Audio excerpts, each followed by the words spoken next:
Et la première image, tout d'abord à la une de cette édition, c'est donc le début des phases finales de l'Eurobasket 2015, ce week-end au stade Pierre-Mauroy. Les huitièmes de finale, hier et samedi, et déjà le record d'affluence pour un match de basket en Europe qui a été battu, avec 26 135 spectateurs samedi pour voir la France s'imposer face à la Turquie. Les Bleus qui seront donc opposés en quart de finale demain soir à la Lettonie, avec peut-être un autre record à la clé, mais surtout l'objectif de poursuivre l'aventure le plus loin possible dans cet Euro à domicile. Les champions d'Europe en titre ont impressionné samedi face à la Turquie pour le plus grand plaisir des spectateurs. On écoute tout de suite l'un des joueurs français, Florent Pietrus, quant à cette phase finale à Lille. Nos visages ont forcément changé. Je pense qu'on est arrivé à un stade de compétition où tous les petits détails vont compter. Donc déjà la concentration d'avant-match, la façon de préparer notre match. Donc voilà, on sent que vraiment on rentre dans une phase de compétition où on n'a pas vraiment de loi à l'erreur. Donc voilà. Et pour info, voici les affiches donc des quarts de finale demain soir à 18h30. Espagne contre Grèce. À 21h, la France face à la Lettonie donc. Et le lendemain, mercredi, deux matchs également en Serbie, République tchèque et Italie, Lituanie. On en reparlera bien sûr d'ici là. On enchaîne dans cette édition avec d'autres images en marge de cet Euro de basket. La fête également dans le centre de Lille. Vendredi, les élus et officiels étaient réunis place de la République pour inaugurer le village basket, le centre névralgique des amateurs durant toute la semaine, avec non seulement un écran géant pour suivre les rencontres en direct, mais aussi 4 demi-terrains pour pratiquer ou simplement s'initier au basket. Une exposition sur l'histoire du championnat d'Europe est également proposée au public. Et tout cela, bien sûr, gratuitement et ouvert tous les jours cette semaine. Tout est prévu pour faire vivre la capitale des Flandres au rythme de la compétition et attirer les nordistes vers ce sport. On écoute les explications de Jean-Pierre Suita, président de la Fédération française de basket, au micro de Xavier Silly. Moi, ça a été un rêve. Ça fait depuis 2010 que j'essaie d'organiser un événement pan-européen. On voulait prendre de l'ampleur et essayer d'occuper les plus grandes arénas d'Europe. Nous, on a la chance ici à Lille d'avoir le stade Pierre-Mauroy. C'est 27 000 personnes et on sait que si on remplit ce stade, ce sera le record d'affluence pour un match de basket en Europe. Voilà, je pense qu'on va le battre. Les champions d'Europe en titre. Mais les statistiques sont contre nous parce que depuis 1993, jamais un pays hôte n'a réussi son Eurobasket. Donc on va essayer de faire en sorte que cette fois-ci, on le réussisse. 7h18 en direct sur Grand Lille TV, on enchaîne avec toute autre chose dans l'actualité de ce lundi matin pour vous présenter un nouveau lieu très tendance ouvert à Lille il y a 3 semaines tout juste. Le café bureau Helmut et Raoul rue Jean sans peur, c'est le seul du genre à Lille, directement inspiré des Coffees aux États-Unis.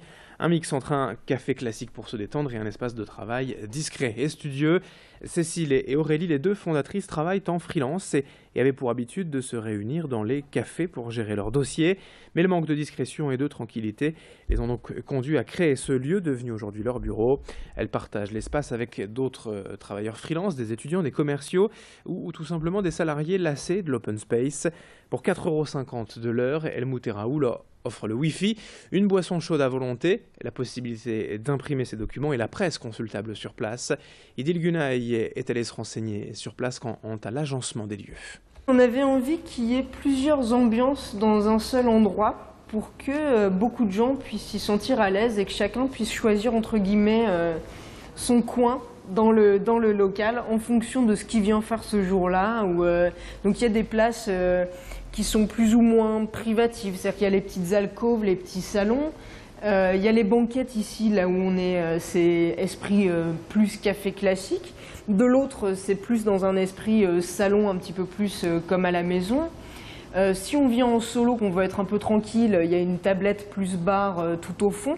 Et puis on a mis des touches de jaune pour égayer un petit peu tout ça et donner du peps.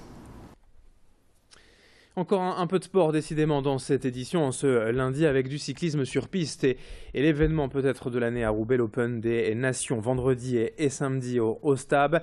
2 jours pour une compétition internationale inscrite au calendrier de l'UCI avec 120 coureurs représentant 17 nations, des champions olympiques, champions du monde, des champions nationaux, bref, toute la fine fleur du cyclisme sur piste venue pour donc 2 journées de compétition acharnée, avec des points à glaner pour se qualifier pour les Jeux de Rio et pour la Coupe du Monde. Un très bel événement donc pour ce Stab le vélodrome couvert de Roubaix. Écoutez d'ailleurs l'un des organisateurs nous parler de cette compétition. Les nations sont les meilleures nations cyclistes européennes, quelques nations d'Amérique du Sud également, le Mexique, Trinidad et Tobago qui sont là aussi, sont des coureurs qui cherchent à gagner leur qualification pour les Coupes du Monde et par la même occasion pour les Jeux Olympiques. C'est la dernière épreuve en Europe où on peut marquer des points pour les Coupes du Monde. Donc un énorme plateau ici. Roubaix a un magnifique vélodrome, le stade Vélodrome est un magnifique équipement. Et on se doit d'accueillir un événement d'envergure mondiale dans cet équipement. Et puis juste pour terminer, un résultat de tennis de table féminin.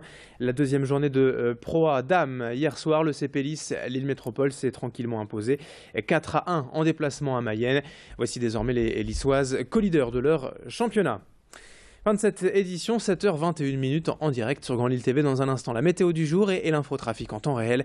Très belle matinée à toutes et à tous.